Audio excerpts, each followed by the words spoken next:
was the Wolfpack Wednesday of all Wolfpack Wednesdays. And to cap it off, Payton Wilson took home what was rightfully his. You are Locked On Wolfpack, your daily podcast on the NC State Wolfpack, part of the Locked On Podcast Network, your team every day.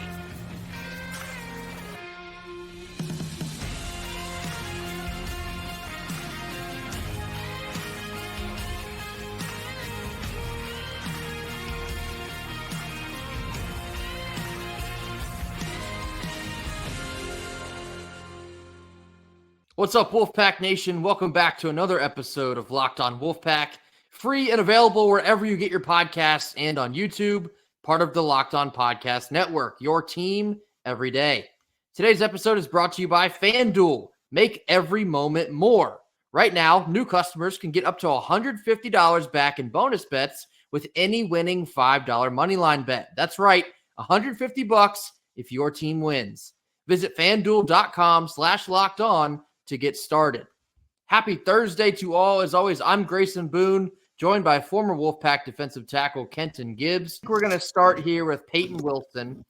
In the middle of the Reynolds Heritage game in which the Wolfpack took out Maryland Eastern Shore, Payton Wilson, in surprise fashion, was awarded the Dick Butkus Award, the nation's top linebacker. Now, of course, to all of us, this comes at no surprise whatsoever. Payton was the best linebacker in the country, and he was all season long. As you can see, Payton Wilson for president, maybe? He took home the Butkus. Why stop there? Should he run for office now, Kenton? Unfortunately, he is too young to be eligible. I looked up the laws on this thing, but don't worry. Don't worry. You know, this young man, you know, I am at a loss for words to kind of describe what he's meant to this team and what he's meant to this town and what he's meant, honestly, whether or not people want to admit it, what he's meant to ACC football. Yeah. You cannot write the story of ACC football over these last few years without him. You can't. You can't write the story of NC State football without him. And if he had left this school, because we already talked about JOK robbing him of the ACC Player of the Year in 2020. And we talked about the injury struggles, and then we talked about Xavier Watts robbing him of the Nagurski.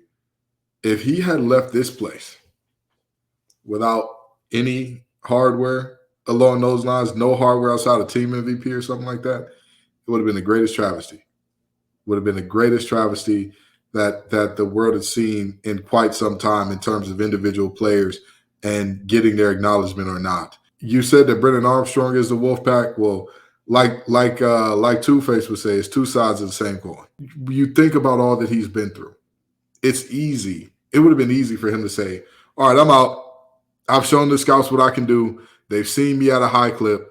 Why would I come back for a senior year? The book is out on me. Everybody knows I'm a first-round talent with a fifth-round injury history. Like, everybody knows that, right? And yet, he came back. And not only did he come back, he didn't change his style of play at all. People said, oh, you play too reckless. You play too loose. You can't use your body as a human missile all the time, and continue to do so. This man, as a former defensive lineman myself, I love to see some good defense being played. And a guy like Payton Wilson, he makes every game enjoyable to watch. Anytime NC State's on defense and number 11's on that field, whatever you had going on, just stop and watch. And that's all I got to say about the young man. We ran an episode on here a couple weeks ago talking about the legacy of Payton Wilson here at NC State. And now fast forwarding up to Wednesday, receiving the Dick Butkus Award, the top linebacker in the country, really just puts a stamp on everything that we had discussed, in that Payton Wilson probably is an NC State Mount Rushmore football player. He has meant that much to the program. His production has been on that level for this team over the course of the last 4 or 5 seasons. And yeah, Kenton, you talk about, the injury struggles he went through in 2019, 2021. And for him to come back doing us all a solid here in 2023, when again, He'd already been in the program for 4 years at that point, or 5 years at that point, and given so much physically, mentally, emotionally to this program to come back this year and put on his greatest season yet, meaning so much to this team in particular in this season, being the heart of this defense. Absolutely. And encapsulating it all now, winning the top linebacker award in the country against, might I mention, some phenomenal other players, beating out Tyron Hooper from Missouri, Jeremiah Trotter Jr. from Clemson. He's going to make some NFL money. You have Eddie Ulofoshio from Washington and Nathaniel Watson from Mississippi State. All phenomenal players, but nobody was on the level of Payton Wilson this year in 2023. He has stamped himself as a Wolfpacker for life, a Wolfpack legend for life, one of the greatest players to ever do it in the red and white. And I remember mentioning back when he had that pick six against Clemson this year, I tweeted, I think he just put himself in the NC State Ring of Honor. Fact. Officially puts him in that Ring of Honor. He has earned it every bit of the way. I think he already earned it and locked it up before then. I think that to me, even if Payton Wilson had gone to the NFL this year, I think he still should have been that guy that has, we look at him as one of the more special talents of this school's history and all that. Him coming back and being as prolific as he was this year, man, and I'll tell you what, whether or not he decides to play in the bowl game is up to him.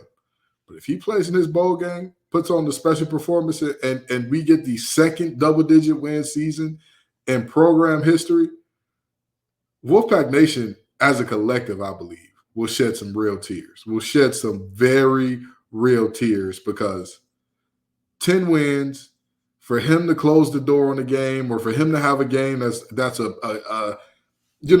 this UNC game, for example, prototypical Payton Wilson game. What was the stat line for this game? What was it? 15 tackles, a sack, an interception, a forced fumble. What a guy. What a guy. There's nobody more deserving of this award. There's not a single person that if I could build a defense around any player in the country, if somebody told me, Ken, you've got your pick, first pick, we're doing a college draft style. You get your first pick and you build the defense around him. Give me Payton Wilson, please and thank you. You talk about building a team. What probably gets lost in all of this news because he won the Butkus has also now been named to 2 first-team All-American teams. He is every bit of one of the top players in the country, not just as a linebacker, but as a football player, period. He has been a supercharged motor in this NC State football team. And, I do remember discussing on our live stream after we knocked off UNC a couple weeks back that Payton Wilson absolutely strikes me as the guy to play in this bowl game. He has probably a couple million reasons not to. Understandably so. I would not blame him at all, not even for a moment. But I think he's going to play in this football game because that is who Payton Wilson is. I believe he was asked about it on Wednesday evening after receiving the award and said he had not made his final decision yet. It will not surprise me at all to see 11 lace him up one last time and put everything on the line for the NC State Wolfpack. This year, Payton Wilson has an opportunity to do something even more special, to put a cherry on top of that dessert that he gave us. But again, I'm not mad at him. The Sunday's still good without the cherry, okay? It's still just a Sunday without the cherry. I'd maybe even take it a little bit further. If he does lace it up and gives another Payton Wilson performance and we get to 10 wins, you might even take it a notch higher than a Mount Rushmore. He might be like the holy trinity of NC State football players. I think he bumps up to like a top 3 situation. If that is how this whole thing shakes out here, he will be that special of a player in this program. Up next, we're going to continue talking about this good news we all got on Wednesday in a massive flip commitment from Elijah Groves, flipping from the Kentucky Wildcats to the NC State Wolfpack. Our first sponsor of the day is FanDuel. As the weather gets colder, the NFL offers stay hot on FanDuel. Right now, new customers can get up to $150 back in bonus bets with any winning $5 moneyline bet. That's right, $150 if your team wins. If you've been thinking about joining FanDuel, there's no better time to get in on the action. The app is super easy to use, and there's a wide range of betting options, including spreads, player props, over-unders, and more. So visit FanDuel.com/lockedon and continue winning this NFL season. FanDuel, the official partner of the NFL. Locked On has launched the first ever national sports 24/7 streaming channel on YouTube. Locked On Sports Today is here for you 24/7, covering the top sports stories of the day with local experts of Locked On, plus national shows covering every league. Go to Locked On Sports Today on YouTube and subscribe to the first ever national sports 24/7 streaming channel. Now, Elijah Groves, notably flipping his commitment from Kentucky to NC State on Wednesday. If the name Elijah Groves sounds familiar, the initial recruitment between Kentucky and NC State was very close for Elijah Groves. He is a 4-star linebacker from the state of Tennessee. He's about 6'4", 215, just an absolute machine at the linebacker position. Chose Kentucky out of high school. Now some months, of course, have gone by. NC State's linebacking position looks a little different now that the transfer portal has opened. And now here we are. We get a flip of his commitment from Kentucky to NC State. Kenton, what does this mean for the Wolfpack? This is a young man that is extremely impressive by all means, by all accounts that I've been told at least. This is a young man that, if you look at his offer sheet, he's got everybody. He's one of those guys that, a lot like another guy that we just saw win the Butkus Award. He's a lot in that same vein. And the reality is, he is supposed to be something special here. I mean, let's make no bones about it. With Tony Gibson in his system and this young man's skill set, I'm expecting very big things out of Mr. Groves. And, I'll tell you this, right? The different sites rank players differently and all that, because according to 247, he's now our highest rated recruit. According to ESPN, it's still Jonathan Paylor and all that. But I'll tell you what, don't matter who you are, we're expecting big things out of both of you. We're expecting big things out of all of you. You know what I mean? Like, that's just the reality of what we're looking at here, because, this recruiting class from Doran is going to be special. And I'll tell you this much. In terms of player development, we always talk about that with Doran and Thunder and this staff and all that. We had our best seasons when we had the best recruiting classes. That's just a fact. That's just a fact. When we win the recruiting battles, when we win in the living room, we then win on Saturdays and Thursdays and Friday nights and whenever else we're asked to play. So with that being said, a win for a guy like Groves, I'll tell you what, again, something tells me that this year could be the tipping off point of NC State hitting that next level, hitting that ACC championship competition level, hitting that type of ceiling, hitting that, playoff bound type ceiling. In talking about the recruiting classes, of course, now me personally, I prefer the rankings on 247. I find them to be the most accurate, but use whatever site you like to use. Going off of 247, the addition of Groves into the 2024 class now boosts the overall team ranking to 28th in the nation.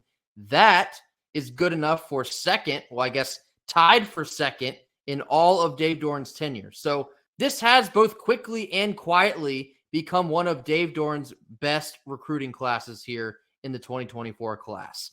And we've talked about the importance of NC State elevating their stock here at the end of the year, entering portal season, entering recruitment flip season, and then bang, we get a massive one here on Wednesday in Elijah Grove. I believe I mentioned Tuesday that there seems to be a lot of guys in the portal and, additionally, some guys here in the flip stage of their recruitment that have had initial ties in some capacity to NC State, whether it came down to a Final Two or they really considered NC State but went elsewhere. And now here we come knocking on the door at this time of the year, and Groves is the first one to answer effectively. So this is a massive, massive pickup. I think it's like the 130th ranked recruit overall, somewhere in those alleys. So yeah, this is a big-time deal. This is a big-time player at a big-time point in the year, and another guy that starts to build momentum going into this offseason. You hit a 9-win season. Again, got a great potential here for a 10-win season. Could this be the turning of the corner in this program? It very well could be. You notched the second biggest recruiting class you've ever had here, coming off a couple 8-9 win seasons.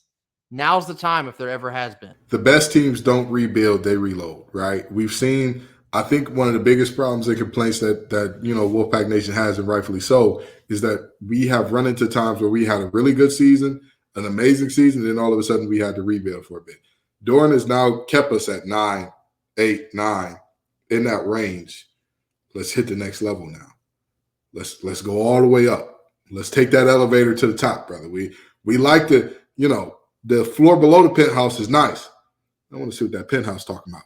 I want to see what they got going on now. I heard they got concierge up there. I heard they leave little mints on your pillow. I want to see what the mints are talking about. Come on, let's do it. And then last thing you talk about him being a flipped commitment here, so he will be a freshman next year. And you think about a guy like KC having such a dynamite season as just a freshman. Groves is a guy that next year, I think you might see him get a significant amount of snaps as just a freshman. And I mentioned that the linebacking room has now kind of shifted here in the last couple of days, had a couple guys transfer out. Of course, you're going to have Payton and likely Jalen Scott moving on from the program. I think Devon Betty, he had that tweet that said one more, unclear if that meant game or season. So we're going to have to wait to get official word there. But throwing Groves into this remaining linebacking room, you could see him be a little bit of a factor next year at such a young age, just a freshman. Mr. Groves here, if he can come along and be what everybody's saying that he's going to be. It'll feel real, it'll feel like we rerunning. It'll feel like we re-racking that Payton Wilson, Isaiah Moore, Drake Thomas combo wombo.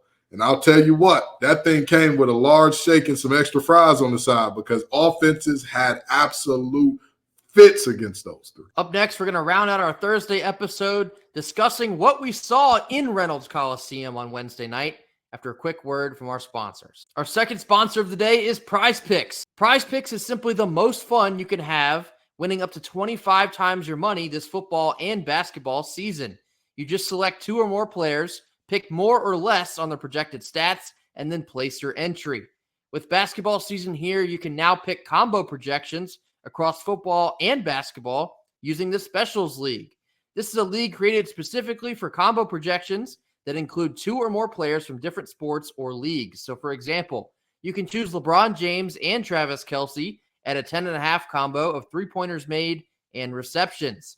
If you want to play alongside some of PrizePicks' favorite players like rapper Meek Mill and comedian Andrew Scholes, you can now find community plays under the promos tab. These are entries from some of the biggest names in the PrizePicks community each and every week. And of course, PrizePicks also offers the reboot policy, so your entries stay in play even if one of your players gets injured. For football and basketball games, if you have a player who exits in the first half and does not return in the second, that player is rebooted. PrizePicks is the only daily fantasy sports platform with an injury insurance policy. So head on over to prizepicks.com/lockedoncollege and use code LockedOnCollege for a first deposit match up to $100. prizepicks.com/lockedoncollege and use code LockedOnCollege for a first deposit match up to $100. PrizePicks, daily fantasy sports made easy. All right, last couple minutes here on Thursday. We had our Reynolds Heritage game, Reynolds Coliseum on Wednesday night. Wolfpack basketball took on Maryland Eastern Shore. Now, we won by a score of 93-61. For most of the first half, I thought we looked a little sluggish, a little bit sloppy. The free throw shooting was abysmal, but really took it up a notch in the second half. We had 56 points in the second half. A lot of these came from the hot hand of Jaden Taylor. He finished with 21. DJ Burns had an efficient night with 15 on 7 of 9 shooting. But I believe the story that everyone's going to be taking away from this game is the arrival of MJ Rice. We had talked about him all off season. I ranted and raved about him when he committed to NC State, that this is a program-changing commit. And in limited capacity, you got to see exactly what I was talking about tonight. He's averaging over a point and a half rebound per minute. Insanity. A little bit of reach of a stat, but it's absurd still in saying it out loud. MJ Rice, in just 10 minutes of play in this game, had 11 points, 6 boards, and a thunderous jam there near the end of the game, picking up the board, going coast to coast, weaving in and out of traffic, and then throwing it down. We've waited so long to see MJ Rice suit up for the red and white. Kenton, what does it mean to get him back now at this point in the season? To quote a Canadian man who makes some pretty decent music, sun is down, freezing cold. That's how we already know winter is here. Now, let me tell you something.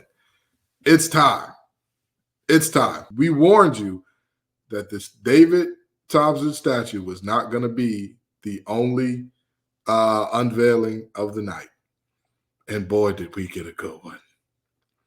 You know, we got one, coach, for lack of a better word. We got one, coach. That's this young man. He's going to be something special. Watching him play for the Pack for the next few years. And the interesting thing is he solves a problem that most people did. Like, you don't consider this a problem on your team until you have it and don't have it anymore. That guy that you can roll the ball out to and say, hey, man, we need a buck. We need a bucket. Go get us one. And you know he can do it. And a lot of people are going to say, oh, you're getting too excited. This is UMass and da-da-da-da. I don't think y'all understand. This is probably the worst we're going to see him look all year. He's playing his way back into shape in real time. That's why he only played 10 minutes. He's knocking the rust off, friends. That's what we're seeing here. Oh, I'm excited. I'm elated. I'm, in the words of Stevie Wonder, overwhelmed, overloved, overjoyed for this one. I think if you're going to reintroduce him at any point in the season, now is probably a good time. You've already got your first ACC win. Now the schedule kind of reverts back into a little bit of cupcake land. You have Tennessee next week. That is probably one of the biggest names on your schedule all season, so that's a big one.